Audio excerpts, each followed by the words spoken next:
The NBA is on the brink currently of witnessing another multi-year dynasty in the Oklahoma City Thunder, as they had just absolutely piss-slammed and pimp-slapped every single team that was in their way. They just absolutely brutalized all of them, and they dominated their way to the finals. Now, yes, they did struggle a little bit against Denver and a little bit against the Indiana Pacers, but for reasons I'll be getting to later for this video, I'm going to be saying why I think specifically Denver is the only team that can stand in the way of this happening. Because I think all of us can agree that although we are happy to see OKC be the underdog and build it the right way and become a championship, we also like there to be parity in the NBA.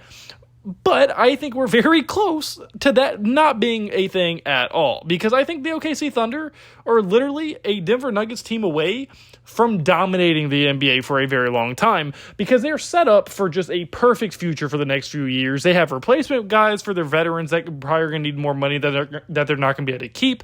Their young guys are going to be able to keep on the roster for a very long time. Their young guys aren't even in their prime yet. And they just have a lot going for them as a team. Now, I think really the only team right now that can do anything, especially going into this next season due to some of the circumstances surrounding other teams, I think the Nuggets are really the only team that can help that. Because if you look at the other elite teams that you would usually associate with a team that could be a team like the Thunder in a 7-game series, well, the Boston Celtics got very, very much worse going into this season. They lost a lot of key players.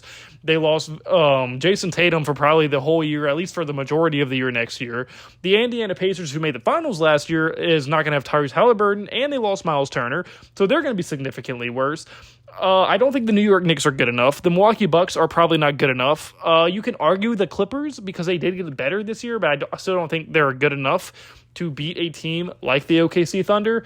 And I think the only team that actually put up a fight against the Thunder last year, that was the Denver Nuggets in the playoffs out of the West. They're the only team who didn't get worse and actually probably definitely got better going into next season. So I think right now they're the NBA's only hope. They are the last thread of hope to stop the OKC from just running the league for the next few seasons. And the biggest reason why I think that the Nuggets are probably our best shot is because look how they match up with the Thunder as a whole. Like when it comes from starters versus starters, let's just look at their guards. First, you have Jamal Murray versus Shea. Now, obviously, Shea is the better player by a pretty sizable margin, okay? But at least Jamal Murray is no slouch. He's a star-level guard who can definitely hold his own. Obviously, he's not going to win his matchup consistently, but he's also not going to get completely blown out of his matchup. Like, he's not a bum. Like, he's going to be good enough to at least put up a fight against Shea, although, yes, Shea is definitely the better player.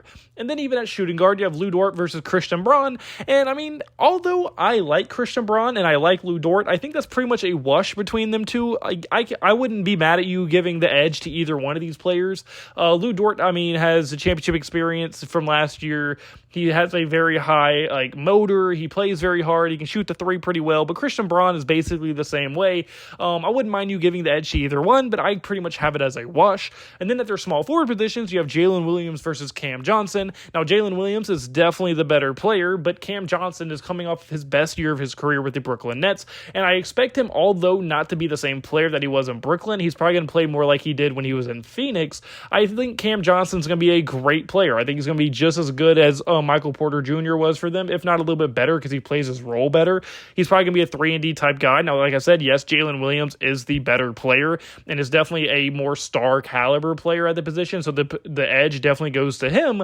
But once again, I think Cam Johnson can hold his own against Williams, and he's not going to get blown out of the water in that matchup. And then even at power forward, you have Chet versus Aaron Gordon. They both play very different and are very different players, but they're very good at what they do, and I think both of them match up pretty well against each other. I don't think either one of them is going to blow each other out of the water, and I think, yes, Chet's upside's better, and maybe he ends up being better by the playoffs come around next year, but I think as of right now, they're pretty even and in the same level of player, so as of right now, I'd have them as a wash as well. And then, I mean, Jokic versus Hardenstein, I shouldn't have to say this, but Jokic definitely has the edge in this matchup. He's literally one of the best players to ever live, will probably go down as a top 15 player of all time, maybe even top 10 player of all time by the time he retires. He's the MVP, multi-time MVP of the league. Jokic wins this matchup. So the starters, although I would definitely give the edge to OKC, from a overall standpoint, it's not by a very big margin, and I think it's close enough that gives the Denver Nuggets a legit fighting chance. So starters versus starters, I don't think it's that big of a deal. While I think OKC starters are much better than a lot of other teams, I think the Nuggets actually hold their own. So I'd give the edge to OKC, but not by as much as you would probably think. And then even if you kind of get even deeper into it, like you look at their bench versus bench, OKC is a very deep team, but so is this year's coming in Denver Nuggets team. As you look at their guard rotations, talent-wise, I would say the Thunder have the better overall guard rotation because they have guys like Isaiah Joe, Alex Caruso, Cason Wallace, AJ Mitchell, who's probably coming on, and then even a wild card in Nikola Topic. So, I mean, all that upside, I would give it to OKC, but when you have guys like Tim Hardaway Jr. and Bruce Brown on the Nuggets as their rotational guys, they're very solid players. And, I mean, as far as bench guys go, you're not going to find much better players than Tim Hardaway Jr. and Bruce Brown. So I think they're going to play their role very well. And although I would definitely give the edge to OKC in this aspect of their teams, it's once again not by a wide margin. And then if you move on to their forward rotation, I would say the Nuggets take that one as the Nuggets have Julian Strawther and Peyton Watson. Now, Peyton Watson is one of the most lockdown defenders in the NBA, and he is a very solid overall player as well. He kind of is like a Herb Jones, but worse on the offensive side of the ball. And Julian Strawther is good for a few random games where he becomes prime Kevin Durant and can't miss a shot and will drop 30 and basically win you a game. And you compare that to OKC's rotation of Aaron Wiggins and Kenrich Williams, I would definitely give the edge to the Denver Nuggets in that aspect. And then when you look at their big man rotations, it's really not even close. As, I mean, the Nuggets have Jonas Valanciunas, who is probably the best backup center in the entire NBA. And, I mean, that's not a dig at anyone on the Thunder. Jonas is just a starting center on almost every other team in the league, and he is going to be their backup center. And I think he's probably the ideal backup center for a guy like Jokic because they play very similarly. So I can't ask for a better situation there. And then Day'Ron Holmes, last year's 22nd overall pick, is available to play this year. He was out with an injury last year, but he is very good, very talented. I was very high on him coming in last year, and I think Day'Ron Holmes is going to be a huge addition to this team.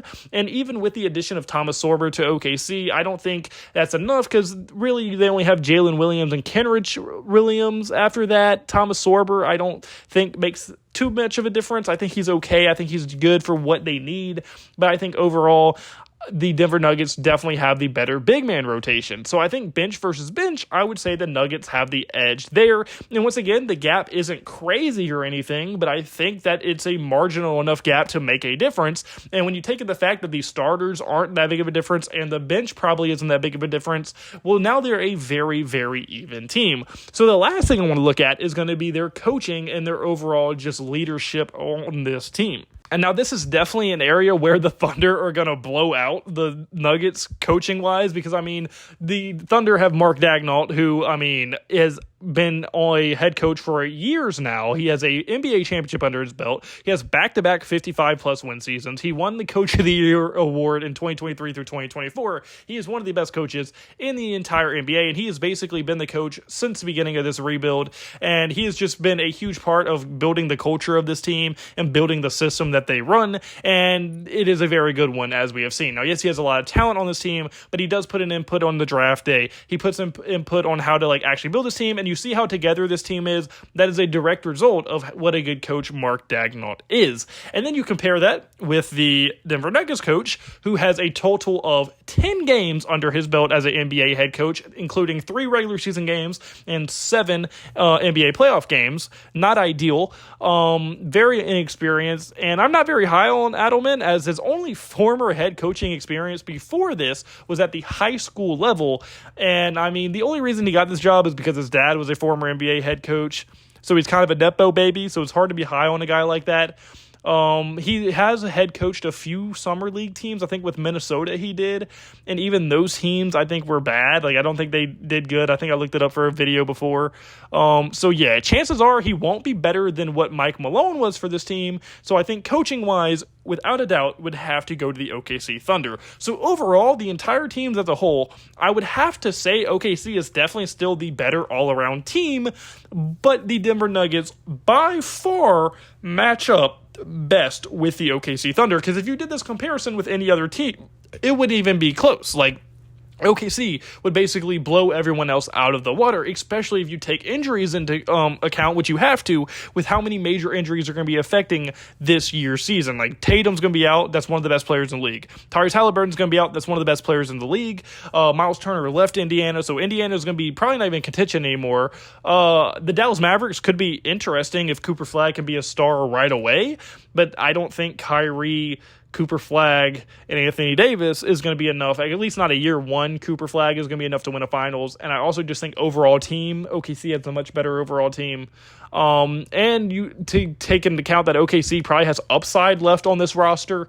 Like, they're going to keep developing and get better and better, especially like Chet Holmgren and like other guys on this team, like Cason Wallace and all their other young talent. They have a plethora of it. The OKC Thunder are probably going to still very much be the favorites to win the finals this year, as they should be, but I do think the Nuggets are the one team that has a legit chance at winning a 7-game series against them. Like, they went 7 games last year. I think they got better, and hopefully they got more better than OKC did, but only time will tell, and that's going to be it for this video. So, Kamlo, do you agree with me? Do you think that the Denver Nuggets have a chance? Do you think any other teams have a chance? Or any of your thoughts in the comment section below? And if you point to the like button, subscribe button, and the episode word to me, and I hope you have a blessed day, because I had a blessed day, so you need to have a blessed day. All glory, guys. See you in the next video. Goodbye. Boo. Blah.